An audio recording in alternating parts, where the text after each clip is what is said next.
Hello and welcome to a Christmas special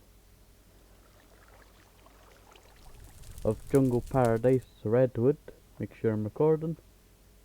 You don't actually have to watch the series to read the story with me. So we're going to be reading a story today. It was the night before Christmas. Stories. Not a creature was stirring, not even a mouse. The stockings were hung by the chimney with care in hopes that St. Nicholas soon would be there. The children were nestled all snug in their heads and Mamma in hers. Hopefully this is written right. Kerchief.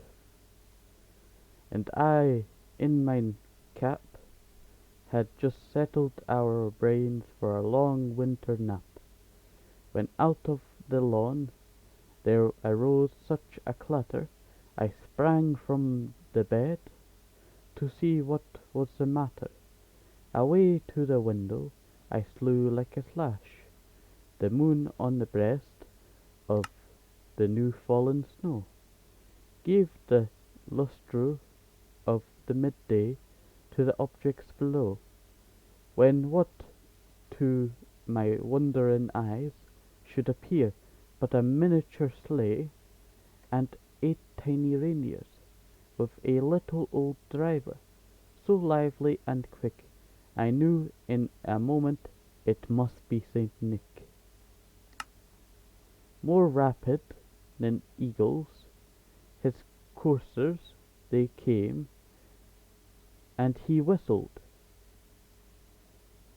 and shouted, and called them by their name, now Dasher, now Dancer, now Prancer, now and Vixen, on Comet, Cupid, on Donner and Blitzen, to the top of the porch,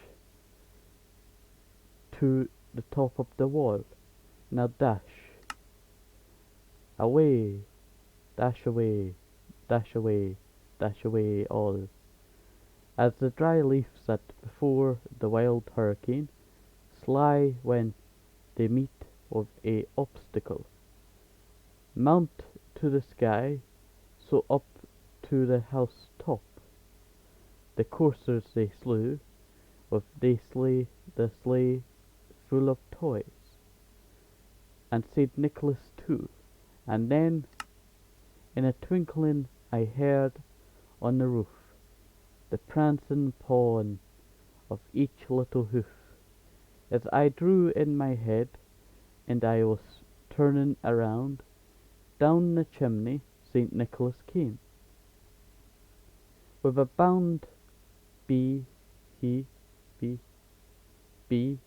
was dressed all he was dressed all in fur, from his head to his foot, and his clothes were all tarnished with ashes, and soot a bundle of toys he had slung on his back, and looked like a peddler, just opening his pack. His eyes how they twinkled, his dimples how merry his cheeks were, like the roses, his nose like a cherry, his droll little mouth was drawn up like a bow, and the beard of his chin was white as the snow. The stump of a pipe he had held tight in his teeth, and the smoke it encircled his head like a wraith.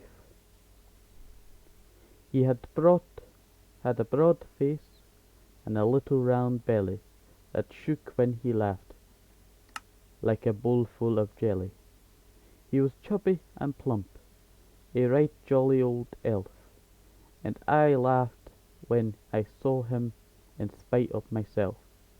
A wink of his eye and a twist of his head soon gave me to know I had nothing to dread. He spoke not a word, but went straight to his work, and filled all the stockings, and then turned with a jerk, and laying his finger aside of his nose, and giving a nod up the chimney, he rose. He rose. He sprang to his sleigh, to his team, gave a whistle, and away they slew, like the down of a thistle. But I heard him exclaim, it drove out of sight, Happy Christmas to all, and to all a good night. This was the Christmas before the night. This the night before Christmas story by Clement Clarke Moore. Okay, so that is today's Christmas special story. This was. It took me a while to write all of this book. I had to do it by hand. So hopefully you enjoyed it. Sorry about the dog barking in the background. It's about 3 in the morning on Christmas Eve. 3 AM. The 24th, I think it is. Have a nice day, stay safe, have a toasty apple, maybe even some orange juice. Need to keep up the vitamins, very important. Bye bye, see you next time, have a nice day. See yous. Bye bye.